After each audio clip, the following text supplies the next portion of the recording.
Hi, I'm Dr. Gene Preuss. I'm going to be your professor for History 4370, History of Education in the United States. In this brief video, I want to kind of go over the basics with you, kind of get you started off on the right track. The course is entirely online, so that's one thing we're going to need to remember is that how do you interact with the Blackboard system, how is the course organized, and how to contact me and get information from me. So we're going to go over that briefly in this video. The first thing you're going to do is go to the course Blackboard page. And once you log on that, you're going to notice several things on the Blackboard page.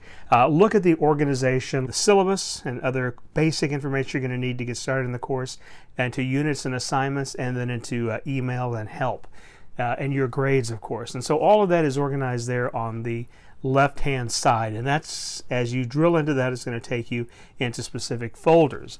One of the things I want to go over in this section is your course learning outcomes. First of all, we're going to analyze and interpret primary and secondary sources relating to the history of education. Then we're going to evaluate and look at the effects of historical, social, political, economic, and cultural forces on educational policies and practice in the U.S. And finally, and probably more importantly, we're going to formulate and support an argument based upon historical evidence and primary sources and secondary sources about the role of education in American history. And all those things are very important, and those are the three things I hope you get out of this course. This is the book you're going to need for the course, American Education and History. It should be available at the bookstore. We have a new bookstore, so you should be able to go there and get the book. If not, you can order it offline, and there's a variety of ways of getting it. You don't have to buy it from the bookstore.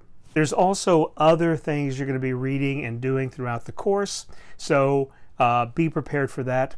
And finally, in this course, you're expected to use Chicago Manual style, sometimes called Turabian, to cite your sources. Now, that's going to be explained in each of the assignments detailed in the course. The primary things you're going to be looking at are discussions based upon primary source evaluations and analysis. You're going to be doing a couple of essays for exams, and you're going to be taking some quizzes based upon your readings and other assignments in the course. In each of the assignments in this course, you'll see a set of directions, and I encourage you to pay particular detail to the format and to the structure. Look at the rubrics on these assignments and look at how you'll be graded. A lot of times people put a lot of effort into things they aren't graded on. So I'm going to encourage you to take advantage of the posted assignments and look at the directions. I know sometimes you think, well, that's a lot of information. I can just do it any old way. No, you cannot, because that's what you're going to get graded on. So please read the directions and follow them in each of the assignments. As far as communication is concerned, there's a couple of ways of getting in touch with me. They're listed on the start page and as well as in the syllabus, but more importantly, take advantage of those office hours. Those office hours is a time that you can come and visit with me. You can call me, go online. We're going to have some office hours via Zoom. If you look at the way the course is lined up in your syllabus, you're going to see that there are each section is divided into units. Each unit roughly is a week in this course. And so that we're packing a lot of information and a lot of activities into that week. You're going to have to read about 3 chapters a week. Now you think, well, that's a lot to read. Well, a lot of those chapters are background information you may not need, and I'm going to provide some key terms for you to be aware of as you go through those chapters. So be on the lookout for those. And then there's some videos to watch, and I'm going to have some online brief lectures to kind of get you introduced into what you're going to be looking for in each of those units for each of those weeks. All assignments are due that Friday of the week they are assigned. And so what that means is that they're due on Friday. However, because this is an online course, some of you are working, there's always computer problems. So there's a difference between the due date, which is Friday at 6 o'clock, and the deadline. That's the date they must be turned in by in order to receive full credit. And that is Sunday evening at 11:30.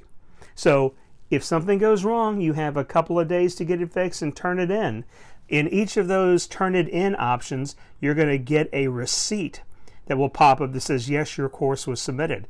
And even if you don't see that, whenever you go into the grade section, look at those assignments and you should see a yellow asterisk. Don't just turn something in and then walk away and say, oh, well, I turned it in, why wasn't it graded? Well, if you didn't turn it in, you're not going to be graded on that assignment. So please check to make sure you turn them in and that they are recorded as being submitted. So you'll get information, you'll get a receipt for those. Hang on to those. Take a screenshot or capture it in some way so that if something happens, and things have happened in the past, I can go back and we can retrieve that information. Also in the syllabus are a list of resources and helps that you're going to find. Make sure you get into those. Also have your email set that it's forwarded to whatever email you use. So if you don't use GatorMail regularly, if you use Hotmail or some other email account, have your email forwarded to that account.